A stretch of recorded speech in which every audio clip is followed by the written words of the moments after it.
నమస్తే, welcome to RP7 TV news.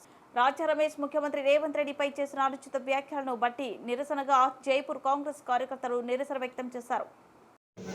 ఏదైతే ఈరోజు జైపూర్ మండల కేంద్రంలో వివేక్ గారి నాయకత్వంలో జైపూర్ మండల కేంద్రంలో మరి కాంగ్రెస్ నాయకులు పార్టీ అధ్యక్షులు మన ఫయాజ్ గారు మన శ్రీనివారెడ్డి గారు మరి వీళ్ళ ఆధ్వర్యంలో ప్రెస్ మీట్ ఏంటంటే ఈరోజు బీఆర్ఎస్ నాయకులు మరి నిన్న రేవంత్ రెడ్డి గారి దిష్టిపోవడం తగిన కారణంలో ఈరోజు మేము పెట్టేది ఏంటంటే రేవంత్ రెడ్డి చేసిన సేవలు మరి బోనస్ కానీ బస్సు ఛార్జీలు కానీ కరెంటు బిల్లు కానీ ఇవన్నీ చేస్తుంటే మరి బీఆర్ఎస్ వాళ్ళ కళ్ళు ఉండి లేనట్టుగా మాట్లాడుతూ రాయ రమేష్ గారు అదే మీద ఫస్ట్ మనం ఓడగొట్టాలి సుమన్ అని అటు తిరిగి మళ్ళీ డబ్బులోకి ఇటుపోయి నువ్వు అటు తిరుగుకుంటున్నావు తప్ప నీకు ఏ పార్టీలో ఉండే లేదు.